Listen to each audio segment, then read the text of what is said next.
You are listening to episode 187 of the Peaceful Mind Podcast.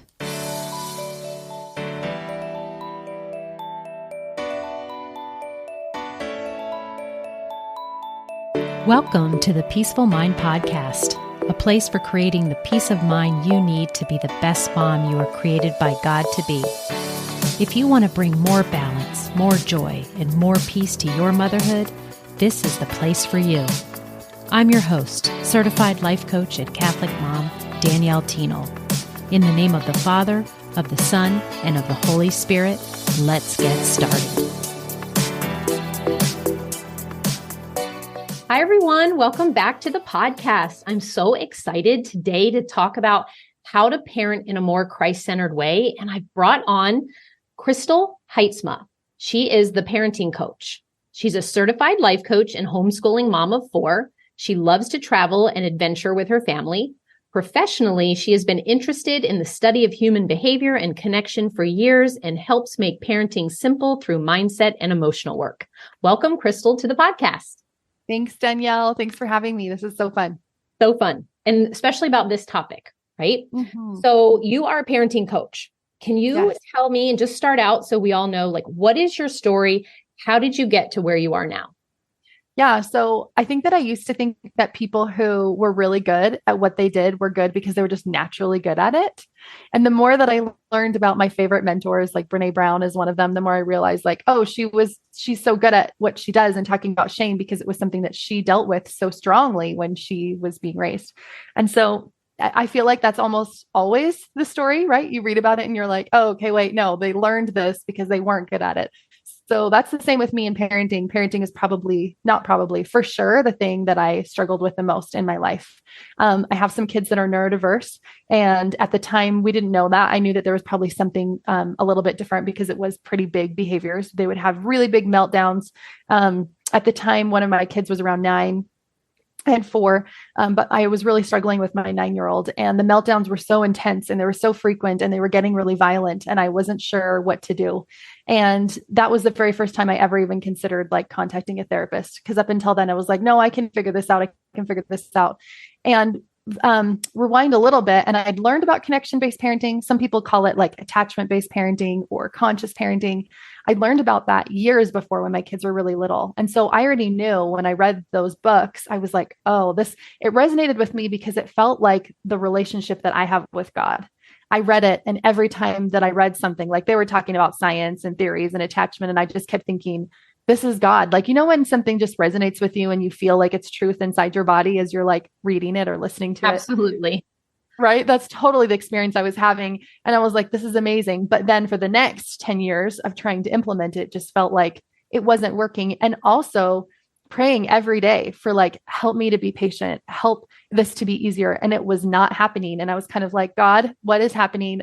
I've been praying for years. I actually got to a point where I was like, I don't even know if he's listening to me. I don't even know. All of my listeners right now are relating, including me, saying, yep, I've been there. I remember that prayer on my knees. Yeah. Or praying that my kids will sleep through the night so that I can have a little bit more patience tomorrow. So I can, anyways, none of those things were happening. And I really felt like I don't even know where God is right now because he's not answering me. So I found this therapist. I actually only met with her one time. And I don't know if it was just something in the conversation or something, but something just changed in my mind. Looking back on it now that I know more about mindset work, I'm sure it was my thoughts and beliefs about myself and my parenting and my son were changing. And I just started to show up differently, but really small. It was these small, subtle changes over time. And I started to be able to implement a little bit more of the techniques that I'd read about. And about a year after this experience, I remember looking back and thinking, his meltdowns are 80 to 90% less intense and less frequent. I felt more authentically connected to him. I wasn't trying to just push and feel that way. It really felt like it was healing. Fast forward since then, I have more neurodiverse kids also. And that child has been diagnosed with ASD and ADHD, so autism spectrum disorder. And I feel like I know a lot more about just what neurodiversity is. And I feel just so much more compassionate and understanding and able to respond well. But I think in the moment, what I didn't know back then was how my actions affected my children. I kept thinking it was like them. Like it's like him and his behavior and his meltdowns that are a problem. If he would just change, everything will be better. And as I learned more and changed more, I realized how much responsibility and influence I really had in that relationship. And that's all that changed. Like I didn't send him to therapy. I didn't medicate him. I didn't do anything different to him. It was all changes that I made. And it was so significant that I was like, wait a second, this is crazy. This is crazy how well this works. So fast forward, I become a coach, learn about all these tools and stuff. And I'm helping people over and over again. And I kept helping parents. Like that was just kind of who would come to me. And that's how Danielle and I met through coaching. And that's so right. I'm meeting with all of these parents and realizing they don't even have to know these connection-based principle tools. They don't even have to have read the books. But when I'm able to kind of help them see things differently and feel things differently, everybody parents in this way. Like when we're parenting with emotions like connection and compassion and love, all of the things that are in the books that people haven't always read, that is how they parent anyways. And so that's kind of how I got here now. I was like, I just knew this is my mission in the world. It is to help change. I think of it as like healing generational patterns of parenting, because parenting in the past has been a lot more fear and shame-based and control-based, and helping people create more of a sense of peace and calm and compassion in their home, so that their children are raised in just a really different environment. I love it. I think that my listeners can hear that. And again, myself too, just being like, I can tell, like we've all sort of gone through that, and whether we've read the books or not, and then trying to apply them in our life, so hopefully we're going to give some, tactical reasons. I want to talk more about this connection-based parenting that you just mentioned. But first, I want to go back to something that you said that I just don't want to gloss over. You said that you went to a therapist once. Yes. In that session that you had some different perspective, a one mind shift. And it sounds like it changed the trajectory of your parenting forever. Entirely. I have a similar story with a life coach that I've had from years ago, where I met with them once, and it totally had me opening up, like blew my mind wide open, opened me to a whole different way of looking at a certain subject. In your case, it was parenting. And so I totally did not want to gloss over the power of having a mind shift, which is what happens when you have a coach or someone outside of you helping you in this situation. So I want to say one more thing too, when I was saying about praying to God and not getting the answer. Yes. Isn't it so fascinating that he had a better answer for me? That he was like, actually, your entire life's purpose. Oh, I'm going to get teary because I feel so strongly about this. Back when I was dealing with all of this and I was praying, and I felt like God was not answering my prayers. Looking back on that now, I feel like his plan was so much better for me than my plan was for me. And that because of all the difficulties that I was going through, he was like, this is your mission. This is your purpose in life. And I would have missed that entirely if I had just glossed over that. If I just been like, okay, never mind. Like, I just want patience. And he gave it to me. I feel like he just knew so much better that the difficulties I was going through, I needed to go through in order to really have this mission and purpose in life that I have now. And that I've been able to help change so many other people's lives because of the years of difficulty that I struggled with. And I just think that's so important. I love that I get to talk about God on your podcast, because I don't always get conversations like this. And I just think it's so integral to the story. And I love, let's just reiterate that point too, to my listeners out there, for you to see that you were thinking that you didn't hear the answer, right? That there was an answer, but he does answer always when you ask him. And it might not be what our smaller earthly mind feels like is best for us, but he's always looking at the big picture. And he knew that not giving you that patient and you having to struggle and go through this, you were going to then be able to be such a disciple and a helper in this world, more than you could have imagined. So totally. I love that. Yeah. It's so amazing. For those listening, you might be going through a challenge right now. You might be feeling like God's not hearing your prayers, or you might be feeling that he's not answering it, or that, are you thinking that you have an answer and you're kind of like kind of focused on that as being the only one or the right one? So let's stop and question that, because maybe not, right? Maybe he's got something bigger planned for you. And even if it's hard that you're going through, he's there like to help you. Yeah. Crystal, what is connection-based parenting? I want to come back. So you've mentioned this, and I know that, but we want to know more, and we want to know, like, what is it and why is it helpful? Okay. So connection-based parenting, if you are around like social media, you've probably heard about conscious parenting or gentle parenting or attachment-based parenting. I think of all of these as kind of the same. They're all pretty similar in that, on the one end of this parenting spectrum, we have authoritarian parenting. And this is probably what most of us were raised as and what's been more the norm. And that's more using rewards, punishments, fear-based tactics, shame, yelling, bribes, threats, stuff like that. The problem with that kind of parenting is that it's low in relationship because it's low in emotional and physical safety. We're not creating a space where it's okay for our children to feel any emotion. It's okay for them to kind of explode, and we can still be that safe space for them and help them through. On the other side, people often feel like connection-based parenting really means permissiveness, where you're like, okay, well, if I'm not doing that, then how do I teach my kids? I guess I just don't. There's no guidance. There's no boundaries. That's actually just as low on relationship because there's also no emotional and physical safety. There's no sense of being guided and being taken care of. There's just nothing there. So I think of connection-based parenting as being in the center, and that center space is a focus on relationship.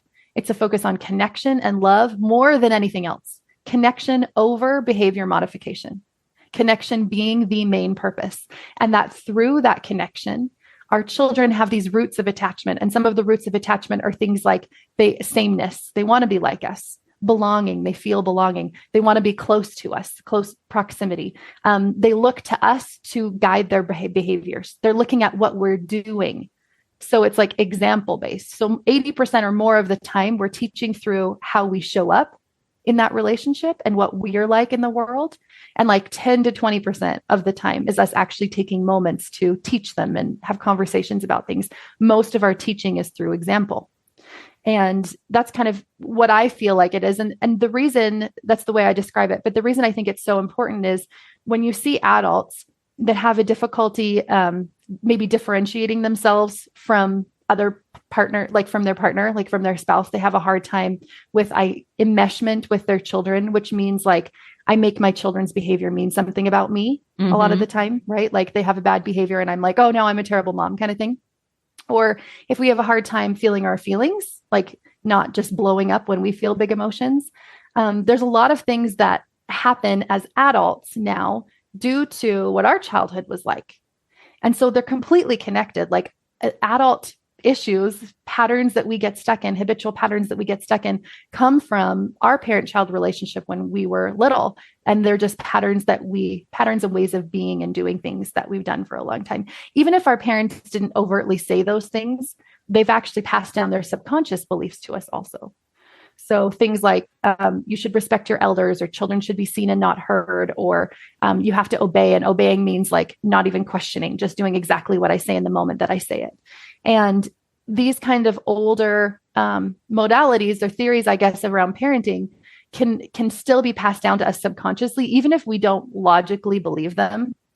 They're still kind of there inside and driving our actions, even when we don't know that they are. So connection-based parenting, I think, is the best way to set your child up for healthy emotional regulation, emotional resilience, emotional intelligence, empathy, responsibility, compassion, all the values that we probably all that are listening to this podcast have. All of those things come from this kind of parent-child environment. And so what kind of sticks out to me is exactly what I also do with my clients. And you tell me how this overlaps, because you want to be able to see that the greatest power you have to help your children is when you yourself, because you've brought in about maybe how you were raised and how you operate in the world and where your actions and what are your default big emotions like that you have.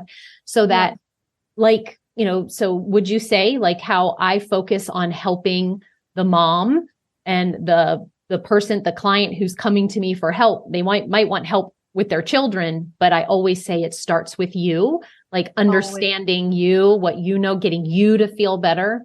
And that's how we can best show up for our children. Totally. So I have this these modules. I think there's 8 of them that we go through in one of my programs called Parent School. And the very last one is on parenting. I mean, they're all related to parenting, Right. but it's all like if we want to teach, one of the concepts is shame resiliency. If we want to teach that to our kids, we have to understand and kind of figure it out ourselves. Elves first. And I feel like our self-concept, which was developed in our primitive years, usually 0 to 7 or 0 to 8, which is how I view myself, that was developed in those years. That is why our childhood affects so much of who we are right now. Because if we haven't questioned that, challenged that, changed that, then that self-concept is how we're still viewing the world. It's like the lens that we put on before we even have a thought. It comes before our thoughts, is our self-concept. And then the thought that comes in comes filtered through this lens of how I view myself, how I feel about myself. And so really that is what we're changing is that relationship with ourselves first, and then connection-based parenting comes so much more naturally from that place. Yes. And then I just had a thought that came up when you said that I knew that I wanted to hone in on. And that is like, it flew out of my brain right when because I was totally into what you were saying. So it left really fast. So I just want to know, then let's talk about all that you just said and let's relate that to faith and to God. Yeah. Yeah. So back in the day when I read this, actually, it was my parents who gave me my first book like this. It's called Hold On to Your Kids by Dr. Gordon Neufeld. And he talks all about attachment. I think he calls it the attachment developmental relational theory or something like that. It's all very scientific. And I read it and was had to read it a couple times because it's kind of dry, but it was really interesting to see the way that they described things. But everything that popped out to me was oh, this is our relationship with God. Almost this mirrors our relationship with God. And that's why it works. And my parents gave it to me and were kind of we did not parent you very well. And you should do it differently. And here's a book. And this is what you should do. They were still parenting. They still had teenagers at this time because we have a large family of 8 and there's about a 20-year spread. And I was the first one married. So I have kids. They're still parenting their kids. And they're we're changing, the way that we did things. So I'm grateful to them for that. But what really stood out to me in this book was it's like a mirror. So if we want to have this relationship with our kids where they feel loved, where they feel belonging, where they feel connected to us, where they want to model our behavior because they love us and because they feel endlessly and unconditionally loved by us. Doesn't that sound like our relationship with God? Right. Exactly. And then not coming from this place of force where we're you have to do these things, but because we feel so endlessly and completely loved by God, we want to be close to him. We want to make choices that keep us feeling that love. And I feel that just drives everything. And so I read that and was yes, this is exactly it. But what I didn't know back then, and I do know now after coaching hundreds of clients through the same thing, is that their relationship with God often mimics what their relationship with their parents were like in childhood. So if you asked them extrinsically, what do you believe about God? They'd be oh, he's omniscient and he loves us and, he knows all. But intrinsically, we don't actually act like that. We shame ourselves and put God's name on it. We're I'm not doing enough. I'm not reading scripture long enough. I forgot to pray today. I'm not serving enough. I need to be more loving. I need to forgive more. We're constantly we're not doing enough kind of a vibe, which isn't really what we believe about God. If we're thinking about it, we're oh, we believe that he loves us endlessly, yet we're constantly telling ourselves that we're not doing enough. And so I looked back on childhood, and most parent-child relationships were more shame-based and fear-based and controlling. So if your parents, for instance, gave you love, connection, acceptance, and attention when you were quote unquote good, when you had whatever good behavior they felt was, but every time you were bad, they would give you forced isolation timeouts. Maybe they would scream at you. Maybe they would ground you. Maybe they would ignore you, sometimes for days at a time or whatever. When that kind of behavior was happening every time you were bad, you got this paradigm of what good and bad meant and what that meant for me.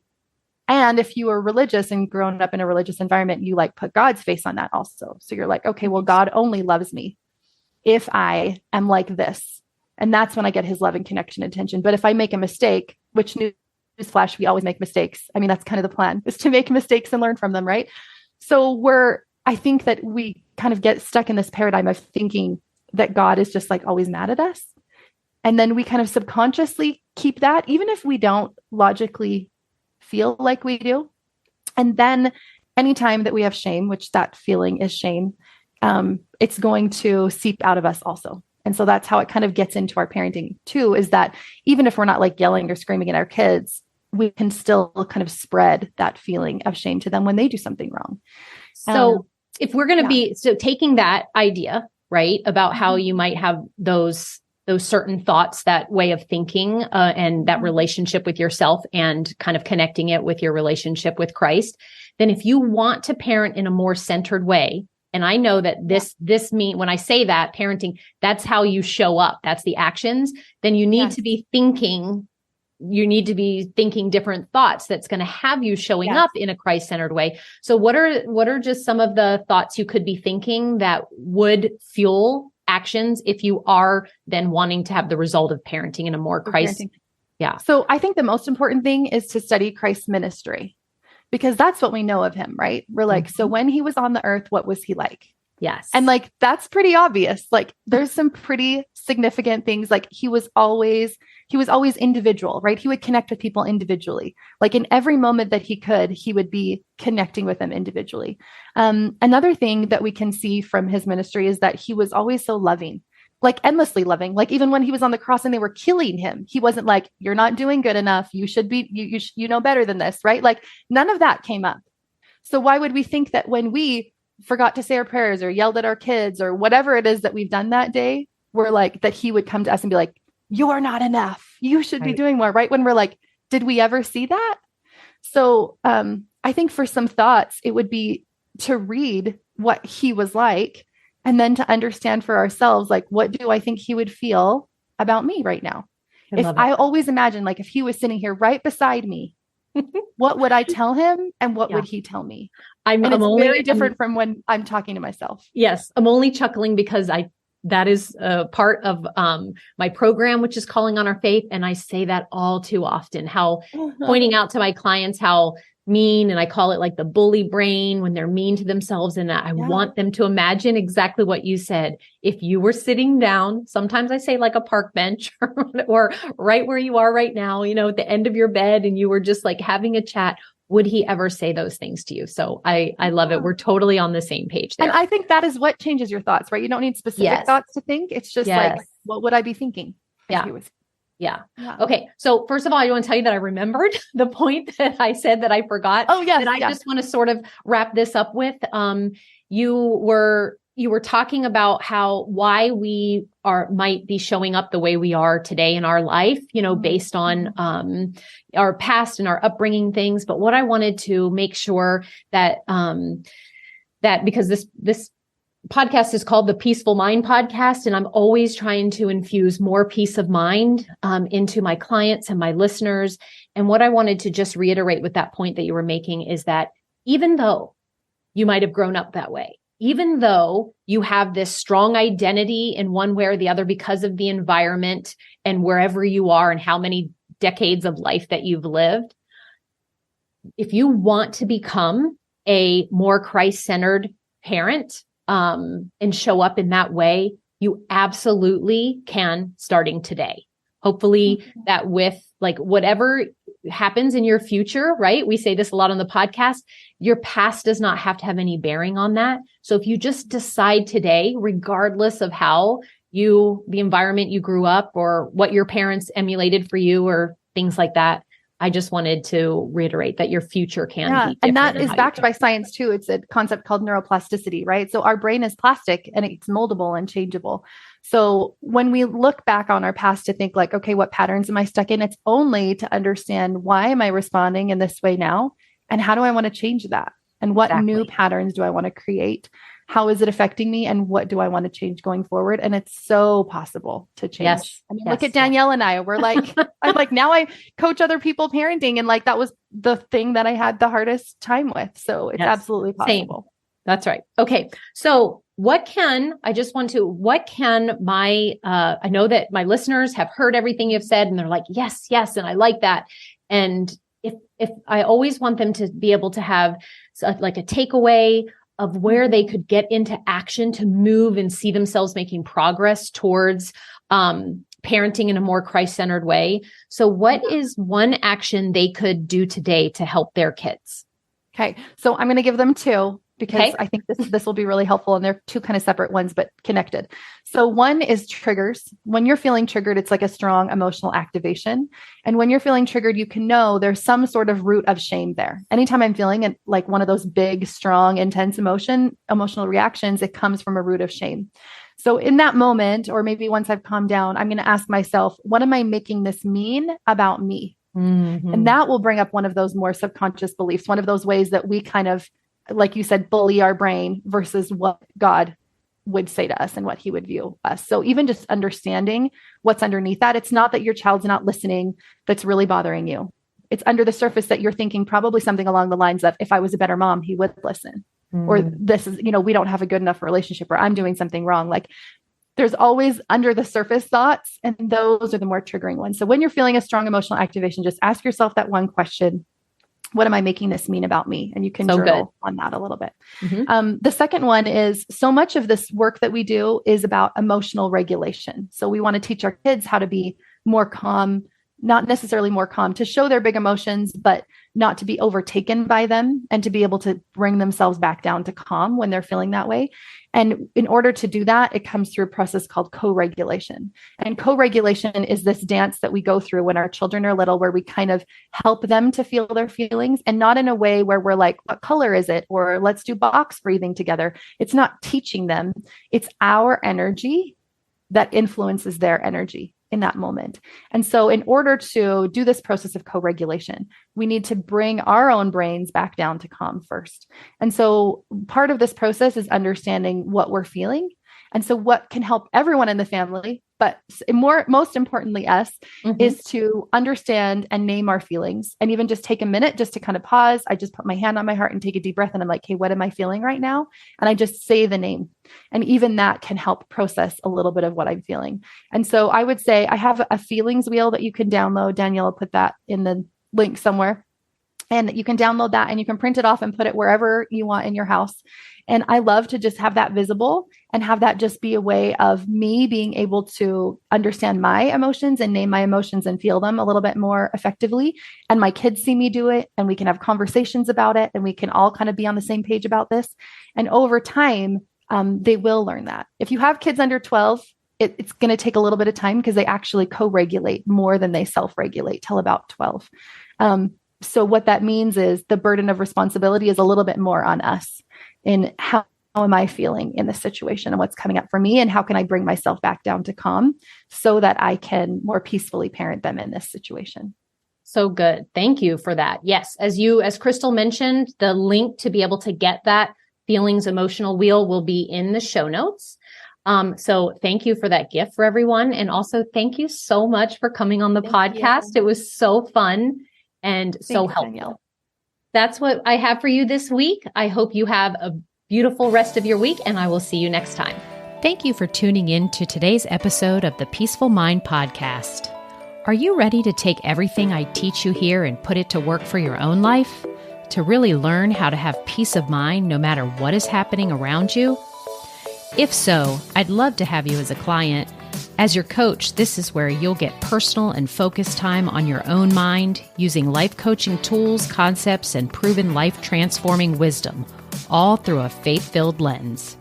To learn more about how we can work together, come on over to DanielleThienel.com. There, you'll see how to sign up for a free coaching consult and learn how to get started. Until next time, peace be with you always.